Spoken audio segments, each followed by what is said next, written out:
Hello, Cedric Kennedy here, host of Comparative Reasoning. I'm so tired.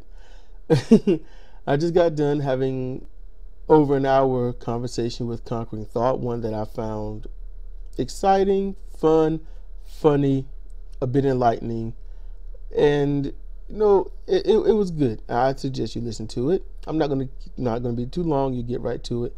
But this one we do talk about religion. There's a bit of street epistemology within it. There is talk about the existence of God, disproving God, reasons why God could and would exist, and in some cases do. There's also talk in comparisons of other random things. So, take a listen. And if you yourself would like to have a conversation with me, you can do so by joining my Discord server. It's down there in the description. Just click on it, make a quick account. It's free, and we can chat whenever you feel like it about anything that you want. Does not matter. So, have a look-see as I play this game. Well, run simulations and talk to Conquering Thought. Comment when you want, timestamp it, have fun. That's most important. Have fun. Don't be a jerk. Don't be a jerk. So, here we go. Towards you and sort of towards Matt is that religion, I would say religion is a mental illness. Not the institution, but like if you believe in something that you have no evidence for, even regardless of the complete lack of evidence or the overwhelming evidence to the contrary, you would normally call that a mental illness. You would call that a delusion of some sort. Okay, but how can a delusion be a mental illness? Because an illness is something that doesn't go away. Well, okay, and here's the part why I sort of agree with not calling a religion a mental illness. Because in the strictest sense, yes, it is a mental illness. Because it's a thought pattern that goes against rational, functional thought. But at the same time, if it's not serious enough to cause a problem in your normal day life, you really can't call it calling it a mental illness makes it sound worse than it is. That's why I would say yes, religion is a mental illness. No, I wouldn't call it a mental illness. But how can it be a mental illness when religion, albeit initially, is not a choice? However, once you become cognitive of things, like your own free will and stuff. So I understand that there is some level of non-choice, because it's not like you can choose the perfect environment for yourself, right? You can't choose who's around you to a degree while growing up. Yeah. But that doesn't mean you. It doesn't mean. How do I say this? Like, all right. If someone was mentally abused growing up, like seriously mentally abused, we would call that to the point where they basically acted like a feral animal, because they weren't brought up at all, like the people who were like kidnapped as babies and just like put in basements or something, that kind of stuff. Okay. Right? I understand. They didn't have any choice in the matter, but you would still call them mentally ill because they don't function as a normal human being would. Here's the thing. People call it mentally ill because they had nothing else to call it. If you see some dude walking down the street, shaking, waving a stick, and saying that everyone but him has hives, you'd be like, oh, he's crazy. He's mentally ill. But then if you back it up and see what happened and what transpired to get him to that point, then you can be like, oh, wait, he's not mentally ill. He's been abused, and he's thinking stuff and acting in ways that he would not have been if he was treated decently and correctly and fairly. Right, but that's I would still call that mentally ill, because it's not inherently it's not inherently bad that someone's mentally ill. I would say that to a certain degree I was mentally ill for a long time. I don't see myself that way anymore, just because I can't point to something. I can't point to something to say this is something okay, actually no, I can think of one, like my chronic procrastination. Like, I would say that is a mental illness to a degree. Like, it's directly affecting my life, and it's all just mental issues. Like, it's mental roadblock, it's mental stuff stopping me from doing what needs to be done to function as a normal human. What's normal?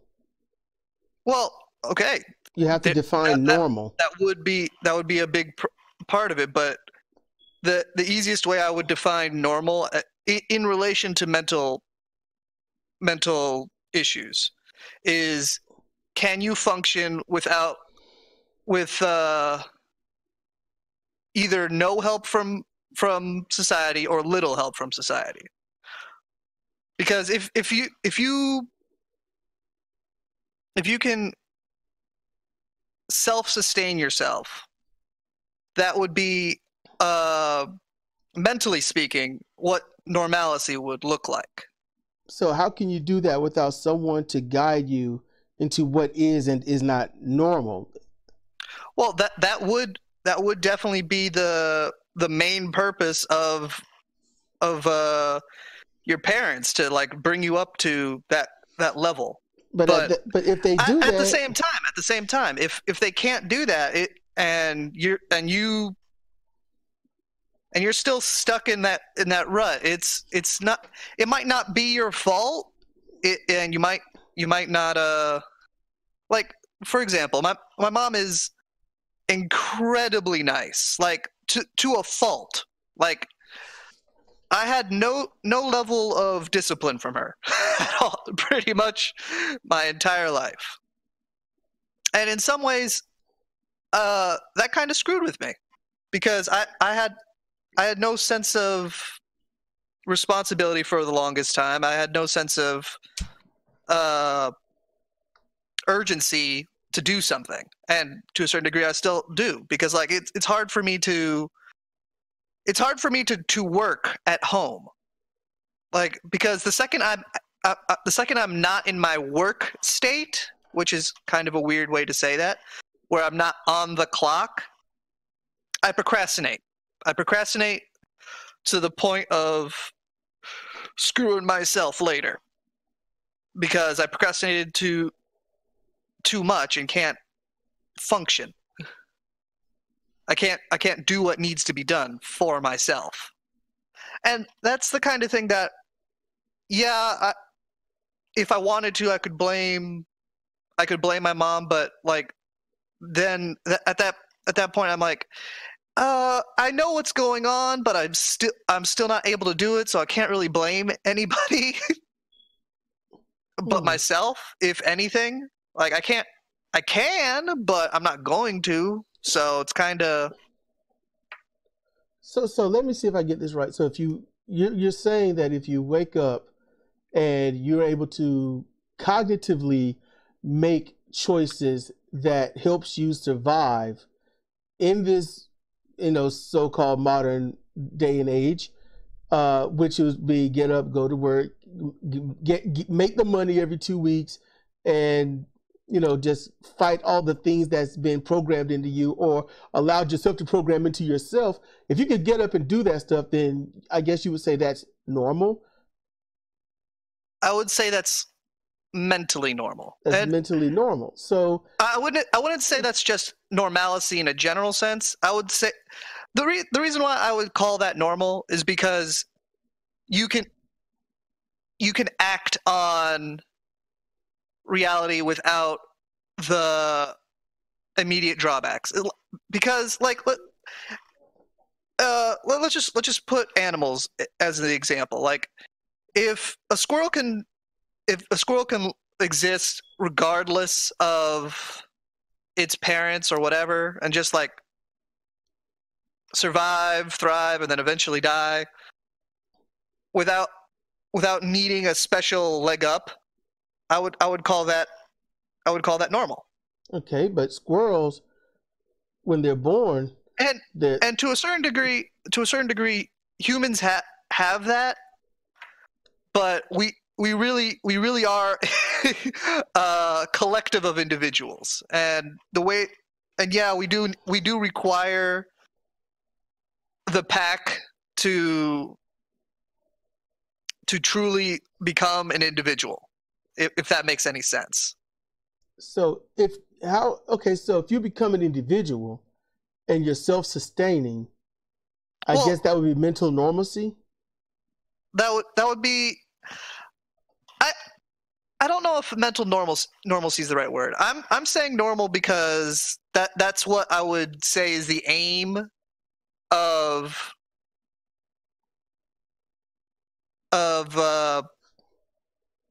trying to if you're trying to fix the problems in your life, you identify the problems and say, all right, this is outside of the range of what makes the most sense. Like if you're going from this extreme doesn't work and this extreme doesn't work, the middle is what you would call normal.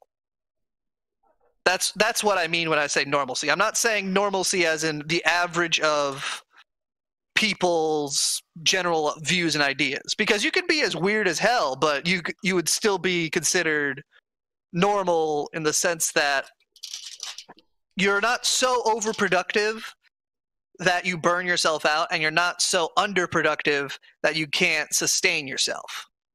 In the middle of that is some level of working normal. So what about, how about thinking about this, okay? Think about working, and you work in general, you got a job, you work 40 hours a week, and your object is to produce boxes and parts or something like that. Right. Okay, so then that's just regular. That's your normal everyday work.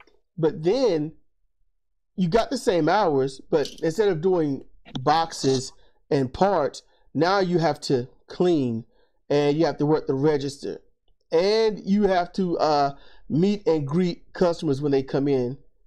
But your pay doesn't go up, your hours don't increase, but you're being more productive and doing other stuff. That's not your normal, but anyone else today would say, well, that's your job, that's normal, go do it. So when is it normal and when is it not normal? Especially if you go from 40 hours a week to 60 hours a week and your pay doesn't go up. Is that normal or is that abnormal? Because you are surviving, you're not really self-sufficient, because if self-sufficiency means that you are able to get up and do things on your own, the thing is, when you go to work, you're dependent upon an employer. When you drive, you're dependent upon your car. You're not really self-sufficient because you have to depend on someone to get the gas to the station that you can pump into your car. So how can any of it be normal or anything when everything in truth is abnormal? I get where you're coming from, because yes, the animal that is human requires more than just itself to survive, because it's just fact. We as a species are reliant on all the other units of our species to survive. That was true of cavemen. That was true of. It's probably even more true now because of just how we evolved. Yes, you can't, and it's not. I wouldn't call it evolving. I would honestly call it just some I people would are say just that because like as far as our genes are concerned, like we have grown to be weaker physically but higher functioning thought. Like we can't. yes, yeah. We're not among the great ape family in terms of where our ancestors were like some 14 or 18 million years ago. We aren't, Right. stocky, powerful, low-minded. We're high-minded and yet physically weaker. I mean, you're not going to fight a gorilla. It's not going to work. Yeah, there's no way. It's not going to work. You can outthink a gorilla in certain cases if you're in your own environment, but in the gorilla's environment, you're not really going to outthink that gorilla. There are a lot of nuances to things. So when it comes to mental illness, it's sort of like, well, if you are the human in your environment, the gorilla can look at you and say, I think that's crazy. To you, it's normal. But if you look at a gorilla, you're thinking, you live out in the woods and you eat raw food, and that's not normal. And anyone that's like me to live like that would not be normal. But to the gorilla, if someone that is a Homo sapien like us goes to live like that, the gorilla's like, now you're doing it right. So right. I get that. I get that. But let's sort of move back to, like, I guess why I would say religion is a mental illness, because sure. Because I think we've, if we continue down this like what is normal thing, we're going to be there forever. We're going to be there forever because we agree on a lot of that. Okay. But here's how I would say religion is a mental illness because what a delusion is a simple believing, like, if you can't not think of something as correct, like if you're racist or if you any of the regular delusions, like you believe it's true regardless of evidence, right? If you believe something is true regardless of evidence, that is a cognitive trap. Whether it was drilled into your head by someone else or you came to that conclusion by yourself, that doesn't matter. Because at the end of the day, you have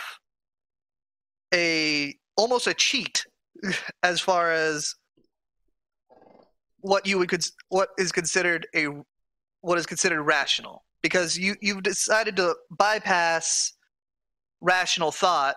You haven't done 1 + 1. You've done this is 2 because I said so. I agree. That is, I would say I agree highly that it's irrational. It's illogical. But at the same time, but here's the thing: if you're at the point where you rationally believe something, right, and then someone gives you evidence or shows how you don't actually have any evidence to back it up, that's a self-defeating, self-repeating loop. And I would call that a mental illness.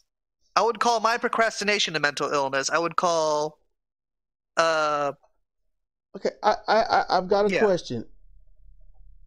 Okay, go. If it's not rational and it's not logical, which are relatively the same thing, right? Is it possible that it's emotional?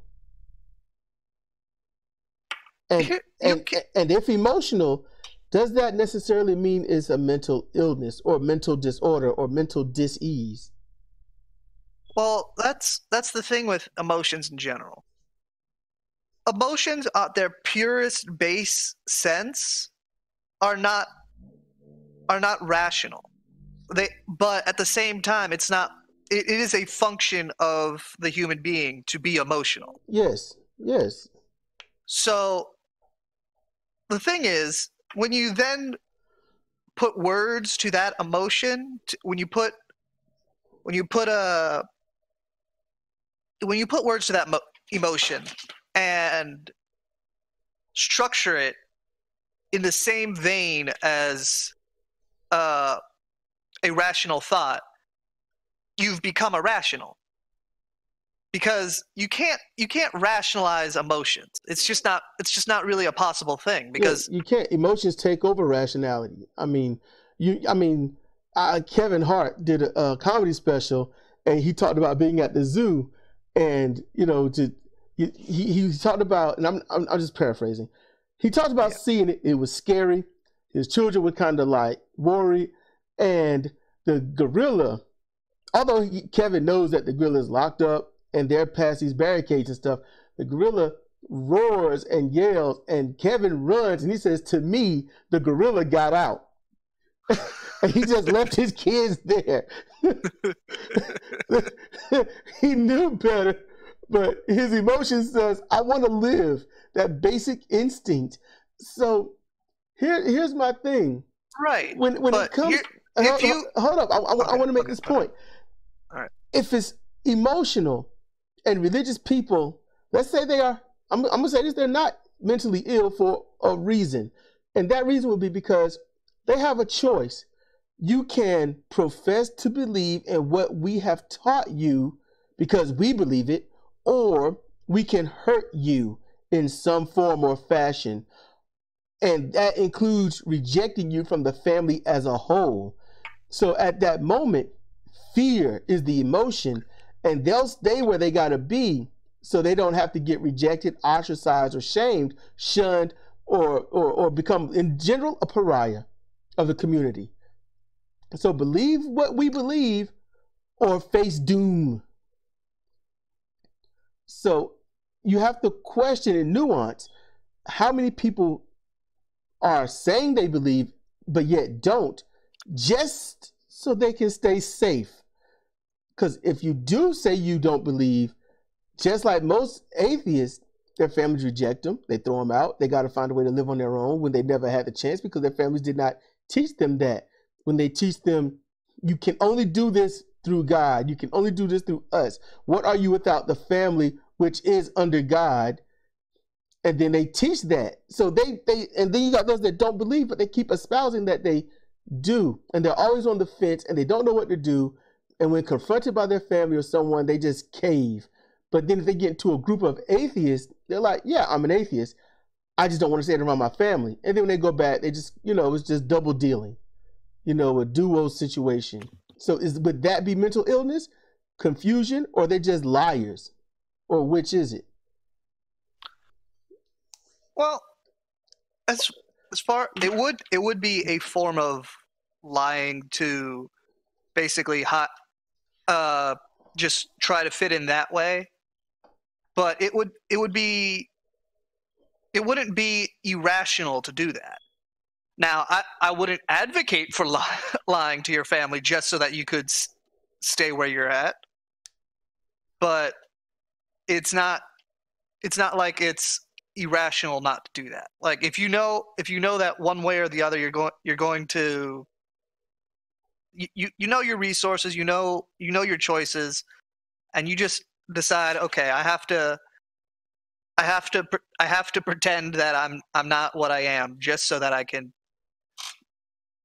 be with my family. I mean, that's not really. Let's say you're 14. What do? You can't work until you're 18. You can't drive until you're 18. You can't. Yeah, that's what I'm saying. You have no choice. It's a survival instinct. So if they go around professing that they believe, although basically they don't, in a sense they don't, would you call that mental illness? No, I wouldn't call that mental illness. I would call it mental illness if they believed, but they without the evidence. Like if they just say that they believe, and even though they just kind of half-heartedly like, I sort of believe, man, don't worry about it, that kind of thing. That It would be, yeah. It's like the circular logic. It's I believe in God. Okay, why? Because it says so in the Bible. That's circular logic, right. and At that that point, don't work. yeah. If you're at the point of circular logic, then yeah, I would call that a mental illness, because you're not thinking based on what is actually there. You're just you're causing a feedback loop, and a feedback loop is definitely a big part of mental illness. Like if you let's take the religion part out for a second and just point at any of the delusional things that we would call mental illness. If you're a narcissist, for example, all you think is, I'm great, no one can say otherwise, because that's just how narcissism works. Like it's putting yourself up on a pedestal with nothing but a deluded thought. Yes, and they have that mindset of, and I know one personally, that mindset of, if it's not about me, then it's not important, and I'm going to do this over here. Right.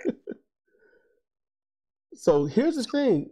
So when you take that deluded mindset and you just change the wording to I believe in God, you can't really say otherwise. How is that any different?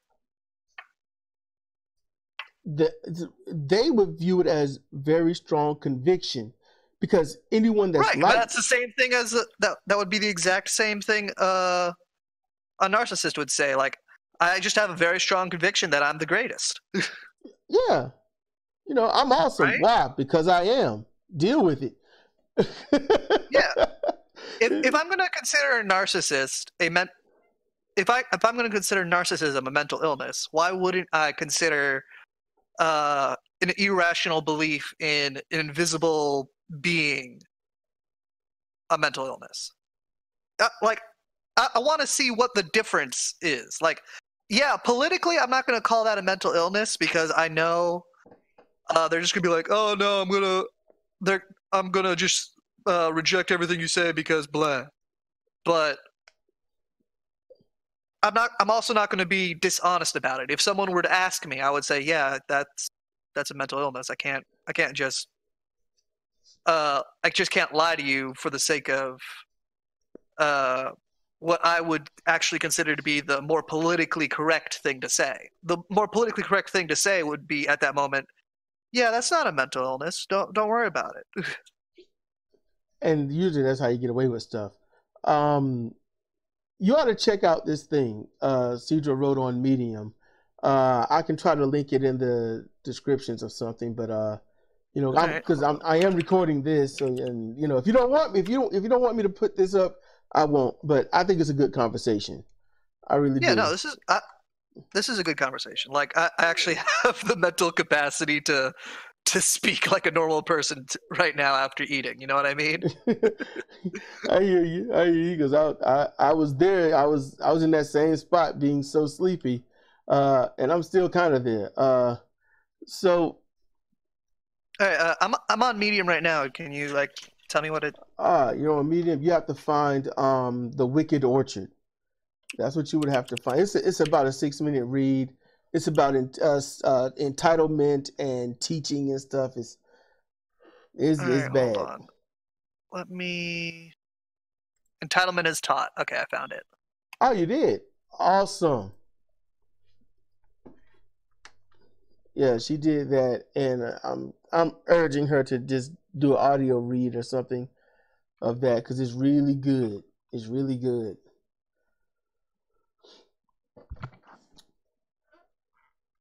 Mental illness, I think it's just is very broad. It's a Oh very yeah, it's I wouldn't say it's not broad, but broadness can also be accurate.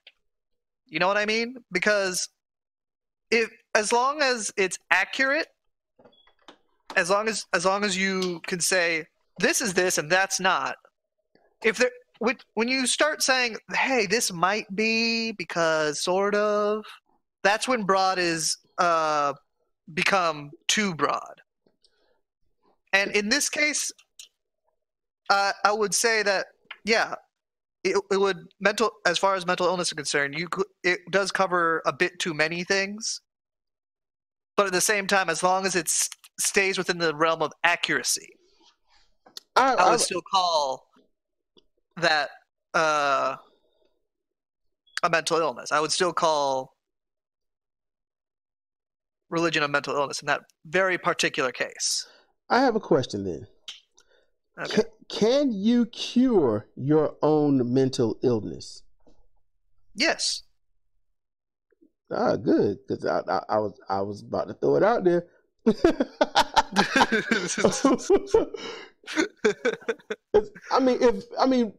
it's a mental illness, how? Okay, here's the thing. If it's a mental illness, how do you know it's a mental illness if everyone around you is the same?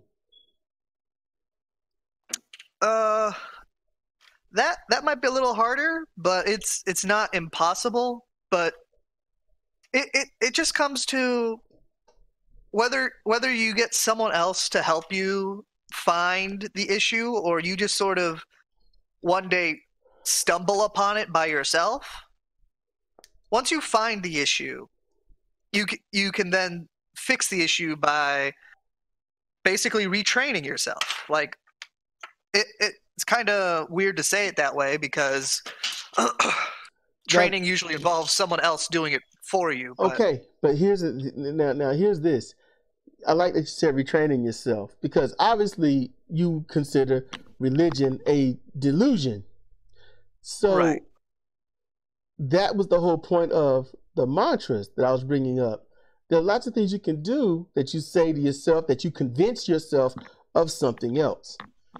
For example, I would say to myself that I am worthwhile, or I am confident, or I am relaxed, or something, and and just keep going. So if someone is religious and that's a mental illness, but then they kind of come into their own and they think, wait a minute, something's not right. So they go out and do what research they can. They think critically, and to them, they're like, wait a minute, there's no way God is real and whatnot. So at that moment, is that two conflicting mental illnesses? I don't know what you mean. What? Because religion, you're just convinced that something exists, but then you're convincing yourself that it doesn't exist, using the same methods of being convinced. It's repetitive, and it sticks to you, regardless of research or someone hammering it into your head. So wouldn't that be two conflicting mental illnesses?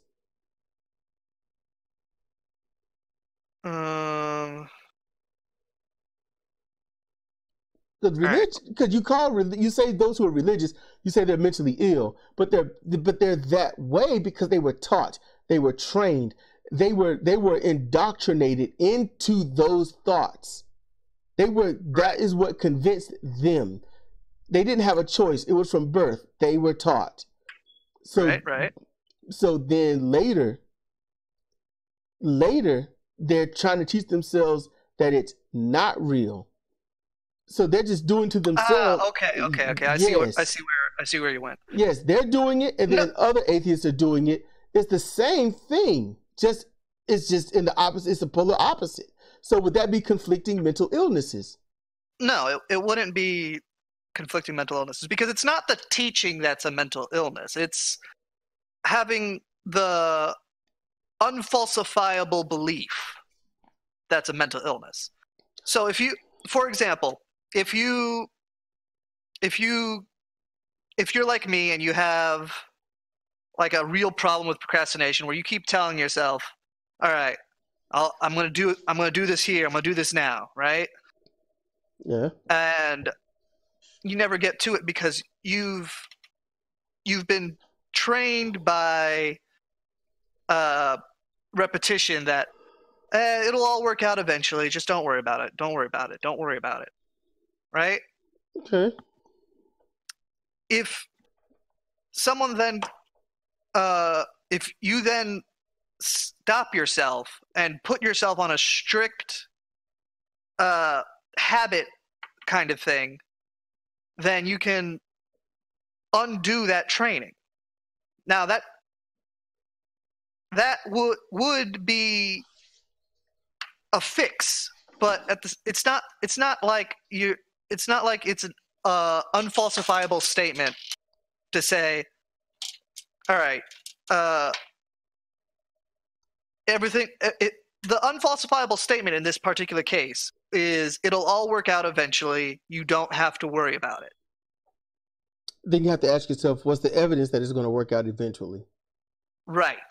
Exactly. If you have no evidence that says it will work out eventually, you then work on finding, hey, all right, so now that I've identified the problem, you start training yourself to fix the problem. Fixing that problem by saying, okay, if I do this and this, then I actually get the correct outcome. Okay, so I need to do this and this to get the correct outcome. That's not a delusion. That's you've tested certain things to figure out what works. Okay, but here's the question. What makes one so sure that it is the correct outcome? What if that's entirely based on your goals? And yeah, that makes it opinionated. Then that right.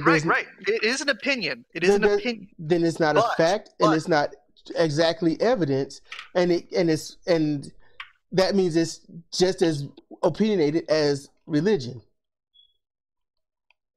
No, here's the thing. If you know what if in your opinion, 3 is better than 2. If in your opinion 3 is better than 2, for whatever, like you're like, I just like 3 more. It's better than 2. And then you work out all of the facts to go along with that, and find, oh wait, I don't actually have the necessary. That's a bit too simplistic, or it doesn't work because of that. So instead you say, all right, 3 is better than 2 when you're talking about how much water you have in the desert. If you have 3 things of water in the desert, it's better than 2 because you can last longer. You do have to connect everything to something else in order to make it not overly simplistic. There's always a balance between trying to make something overly simplistic and making something nuanced. But like if you think I need to do this so that this thing plus this thing will get me to the result that I want. The result that you want, that is completely subjective. That is just I think this helps me, so I need to do yes, because I was going to ask, what's the difference between that and I prayed to God and I got this, so therefore God exists? What would be the difference? The tangible result, I guess, is the answer to that. If it's opinionated, then, and without evidence and demonstrable evidence, then it's just an opinion. It's not real, no matter how tangible the items may be, because they have a tangible item and they say, I got it because I prayed to God. Therefore my religion gave me this. Well, in that particular case, they don't have the evidence to back up the claim. They prayed, they got it. They prayed, they got it, but that's not a physical relationship. So I guess to get back to my procrastination thing, like, all right, so if the procrastination thing is, don't worry about it, you can do it later, it'll all work out eventually, right? And the it in question is cleaning my room. Oh my God, I'm gonna sound like Jordan Peterson now. It's happening. Shit. Yeah, you want to rethink this? Do you want to rethink this? All right. If the tangible result that I want is a clean room, but the unfalsifiable statement of you can put it off till later, it'll all work out eventually. If I don't physically do something to change how dirty my room is, then it'll never be clean, regardless of the unfalsifiable thought that I had. Oh, well, here's the question. What if you say, okay, I want to clean my room, but you procrastinate, and then you come back later and you're like, my room is clean. And then someone says, yeah, I did it for you because I was sick of looking at that dirty thing. I mean, you didn't do it. You procrastinated and it got done. How would you explain that? Well, in that particular case, it's, hey, somebody helped me, and I can point to how and why, and I have all of the physical means to say this worked out this one time. now let's hold up. Here's the major question, because they cleaned the room once, and someone says, "Can you, Conquering Thought, demonstrate this person cleaning the room again? Because you're gonna have to mess it up and have them clean it to show this."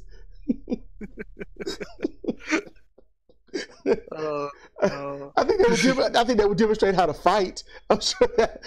Yeah. I'm just mostly playing devil's advocate and thinking random stuff as I go. Because I'll be honest with you, I can't see. Okay, let's do this. Okay, this might be stretching things, but right. I'm leaning towards something different here. Something and it's new as of this year actually.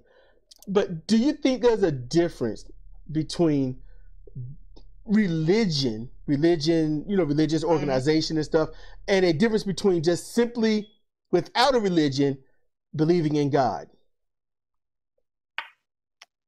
Is there a difference? Yes. Is belief in God a mental illness or not? Opposed to being religion, being within a religion, being religious, acting out everything supposedly in the Bible and inherent word of God and yada yada. Is there a difference, or would you say those are synonymous? Can you believe in God without having a religion? And is it possible to be within a religion and not believe in God? And my ad, okay, go by the Bible and everything, but you don't believe in God. You do believe in Jesus, but you don't believe in God. If you do not believe in God, but you say you're religious, that doesn't work, I guess. It's kind of hard to. Okay, go back to the. If can you be religious with? Okay. Because it's a weird one. It's a weird one because here's the baseline of it. There are people out there that say, "Look, I'm not religious, but I do believe in God." So I take that. So I'm like, okay, then is the opposite possible? That's what I was throwing it at you. That's why it sounded so weird and it came out very poor. But I'm just, because me, I don't even consider myself quote unquote an atheist because I don't think about it.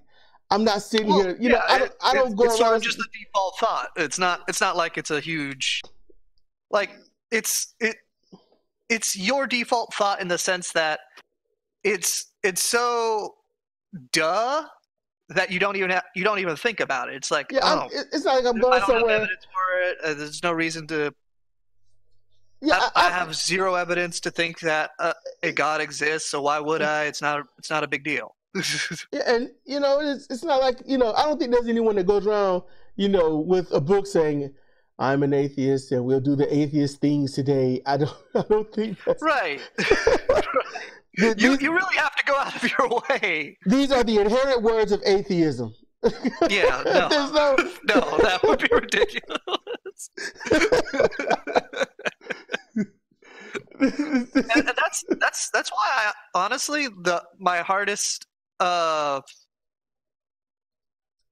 arguments are usually with atheists. Like as far as like when I'm in a comment section and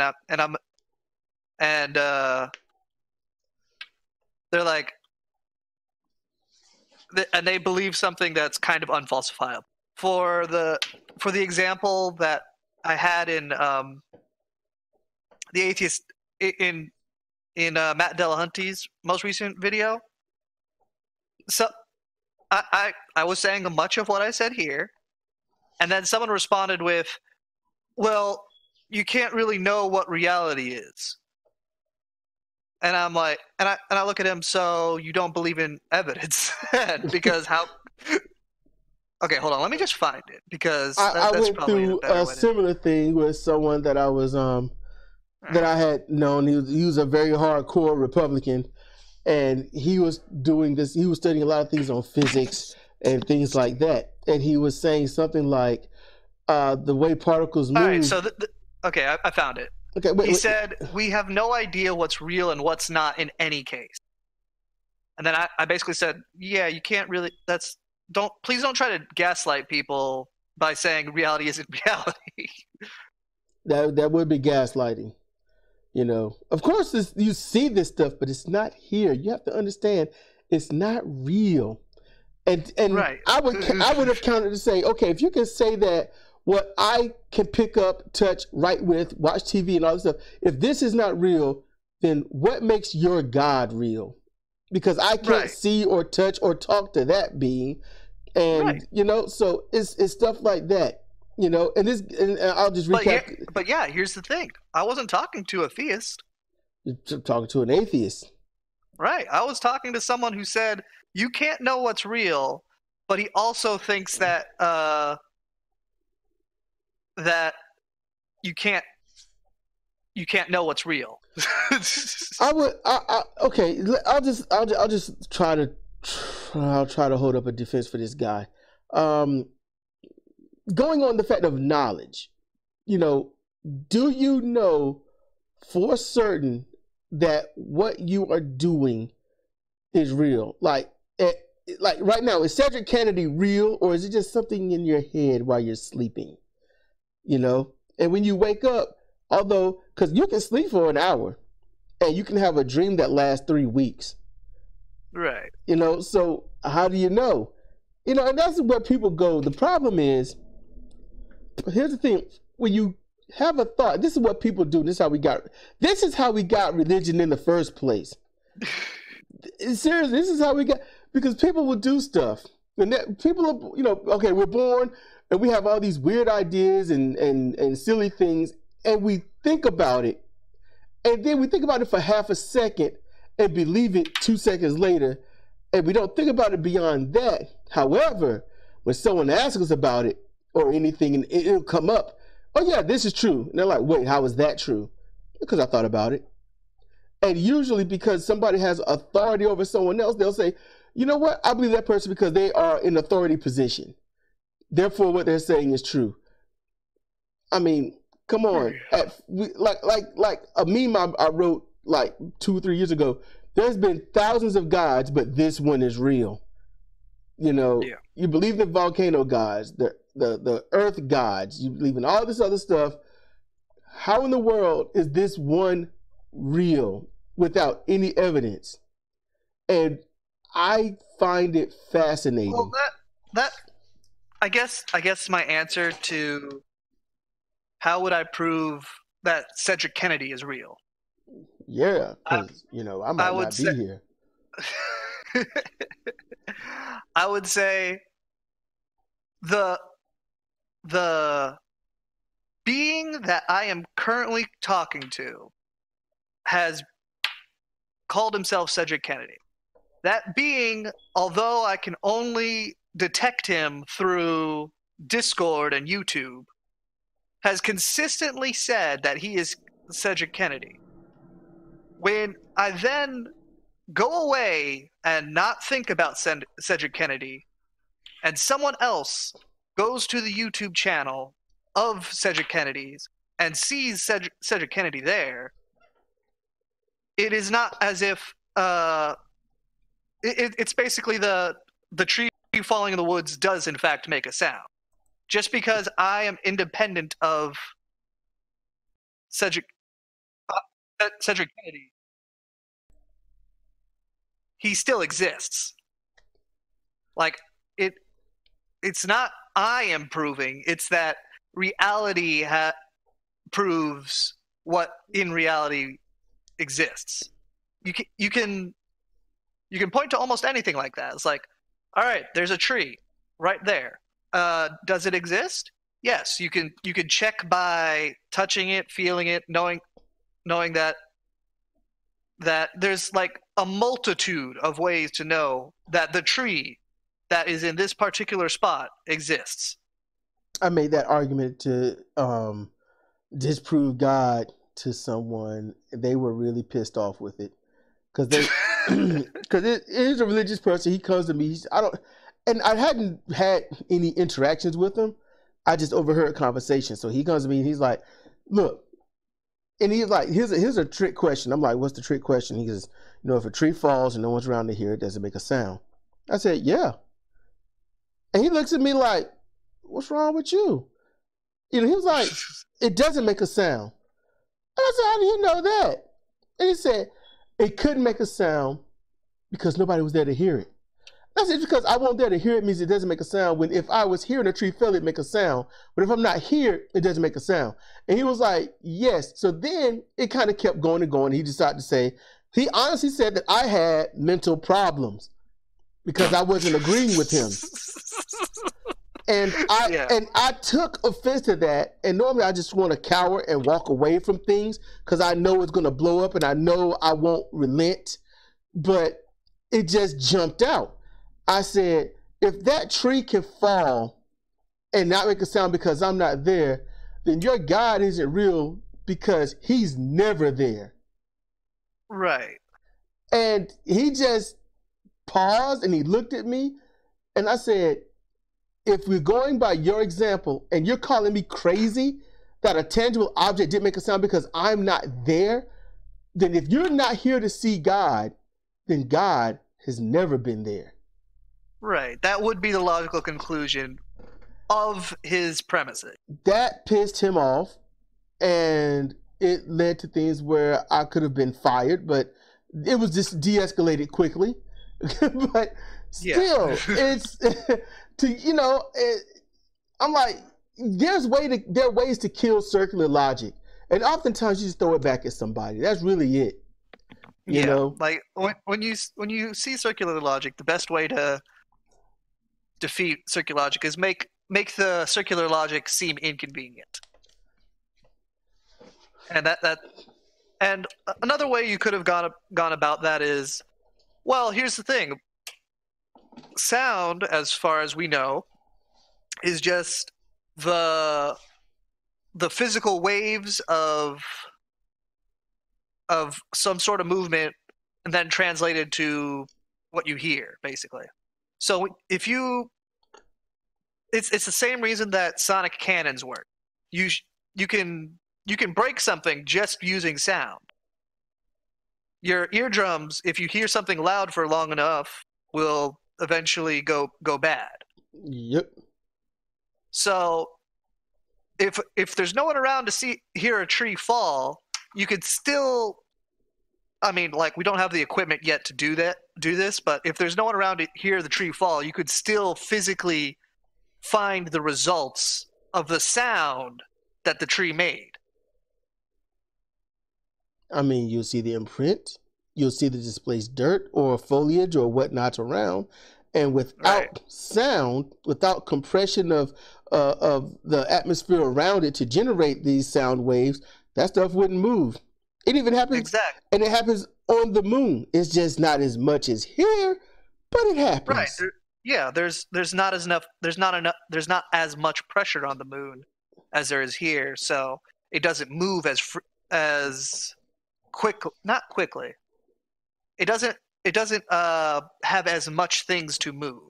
I guess is the correct way to say it. Yeah, like, I mean, 'cause I understand what you're saying. The denser the area you are in, the more the sound reverberates, and there's just not enough density on the moon to see a difference in something in order to register a sound. Is the best way to say that. Plus, you got your helmet on. Yeah. But even your helmet would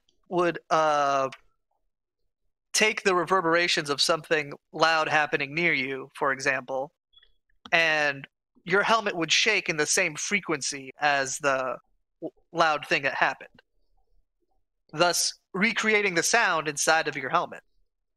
True. There's a lot, and see, we could get into a lot of space stuff that could easily be something that proves, and then things that would disprove the whole moon landing.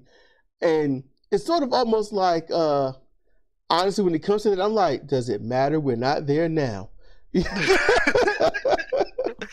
That is true. It's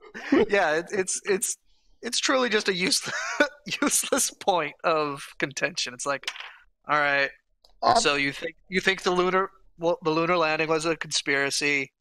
To do what? Why? Why? Yeah, I'm like, I asked somebody that, I said, you think it's a conspiracy?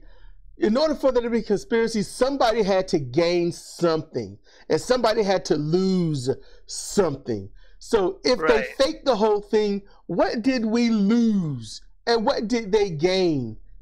I mean, you know, it's as bad as the flat Earth thing, because they come up with these ludicrous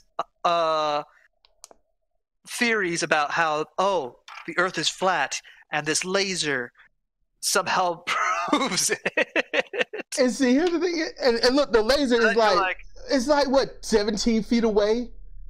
And I'm like, that's nothing.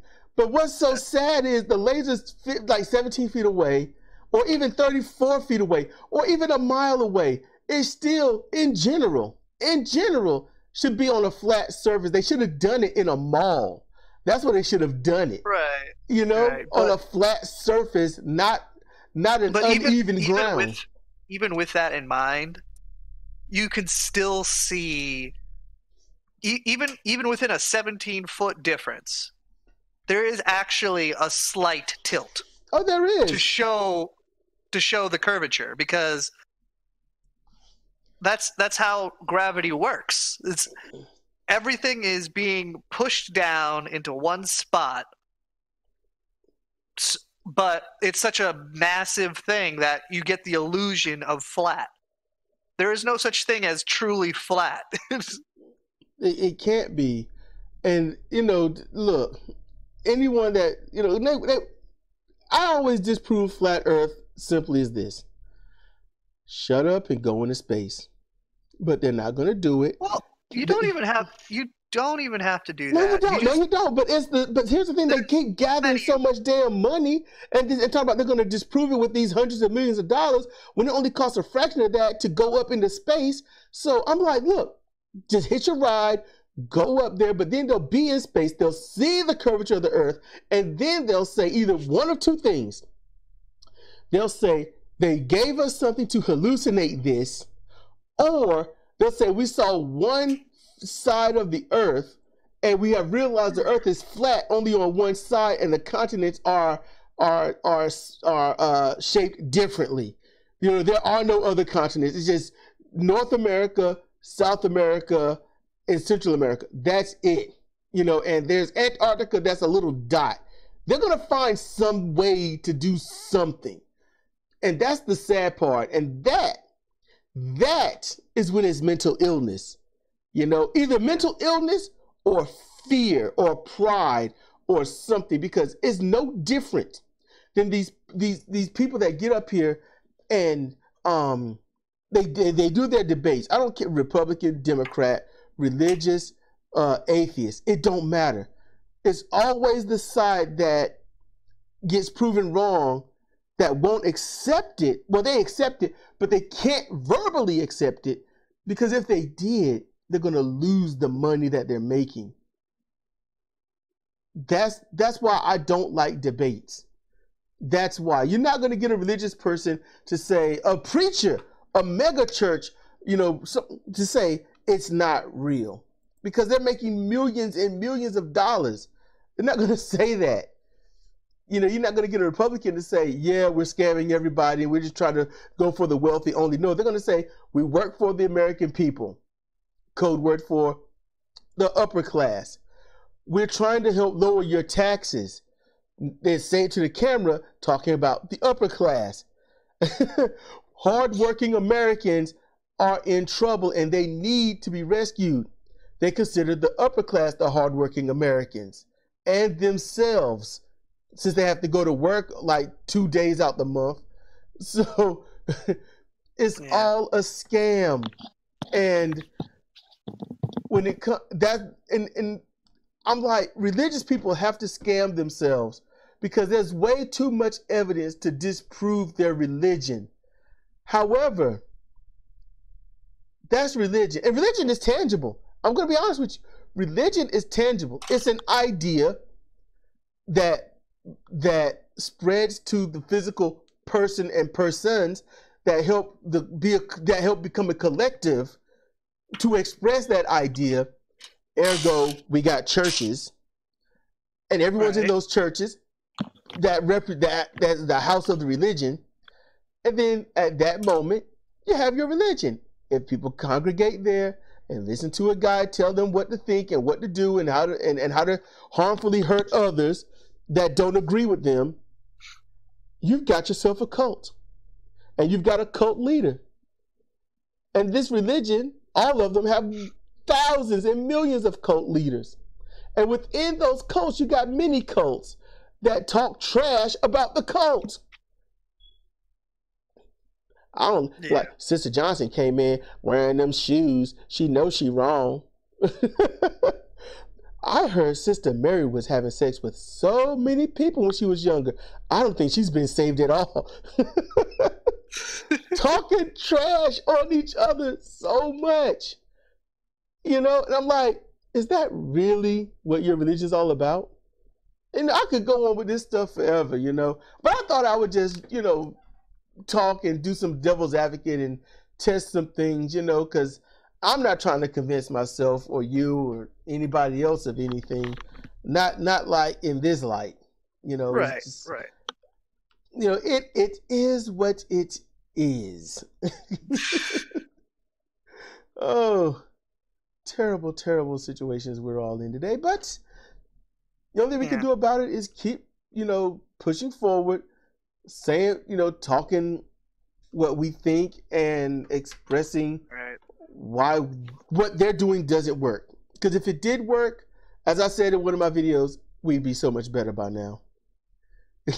If prayer worked, the slaves wouldn't have been enslaved. If prayer worked, everybody would have all the money. If prayer worked, we wouldn't have needed civil rights. We would have already had it. If prayer worked, you wouldn't have to have a good president. You'd already have it. We'd have the good life. If prayer worked, honestly, I would have actually been religious. My ego said, you know what? Y'all liking this person you can't see, feel, touch, or talk to a whole lot more than me. Fuck them. That was it. That killed my growing belief in God. Did you ever have one? I don't think I've ever asked you that. Did you ever have a belief in God? Were you ever taught that or anything? I get not no. I never. Here's the thing. I was turned away from that pretty early on because as a kid, like I had an imaginary friend, right? And then a pastor basically told me, "Hey, your imaginary friend, he's not real. You can't." It's like then I was like, "Okay, why?" Yeah, like yours is real. And that's basically where that came out. And then I basically just sort of like it just sort of circled for a little bit, and then we just never talked about it again. You know? Oh yeah, because I was just a kid. It's not like I was going to try to tell an adult, your imaginary friend's not real. Oh, I'm sure that adult thought about it. Because he's going to sit there and tell you your imagination. Yeah, I'm sure he thought about it. He was like, oh no. And he's like, okay, I make money doing this. I'll just keep this to myself. And that's it. And that reminds me of a really small, a very small clip in Rick and Morty where Morty was like, all right, kid, you need to go to the office. You're going home early. And then someone in the class was like, ha ha. His daddy came to pick him up. It's like, wait, what are my values? Yeah. It's like this guy is going home early and you're laughing at him. It's like, wait, what are my values? Oh man. That's how I think of religion in a lot of sense. Like, you can't believe in your imaginary friend, but you have to believe in our imaginary friend. Like, wait, what? I'll be honest with you. I often have thought this year, it's amazing. Christians, they just love their Jesus, they love their God, and they hate Muslims, they hate Middle Easterns. They hate these people. And I'm thinking, it's amazing. Your book was originated out of the Middle East. Yeah. Your book came from a set of Islamic people. You know, the jihadists at the time. The people who would become Islam later. Yeah, and they were Jewish. They were Jewish people. You know, you don't like, you know, I find it cognitive dissonance when I hear white supremacists hating Jewish people, and yet they're all religious. Yeah. You can't be a religious white supremacist and hate Jewish people. That is an oxymoron. That just implodes on itself. It just expresses stupidity. That it very, very much does. Yes, Scott, I am talking to my YouTube friend again. I heard something social. He said, you think it's socially acceptable to talk to your YouTube friends? And I'm like, yep. And see, if you do, is that normal? Is that not? I don't normally talk to YouTube people. Wait a minute. Yes, I do. I talk to you. It's normal to me. Everyone else is crazy. So therefore, if you're not talking to Conquering Thought, you're mentally ill. That's it.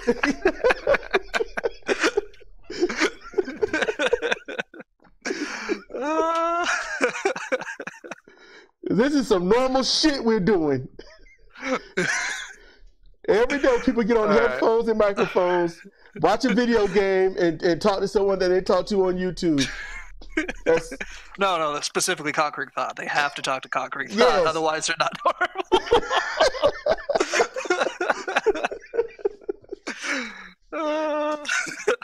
Oh man.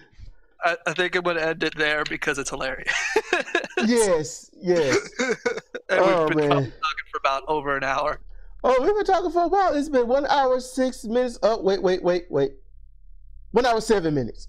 All right. Okay, yeah, we can end it here, dude. All right, I'll talk to you later. All right, later.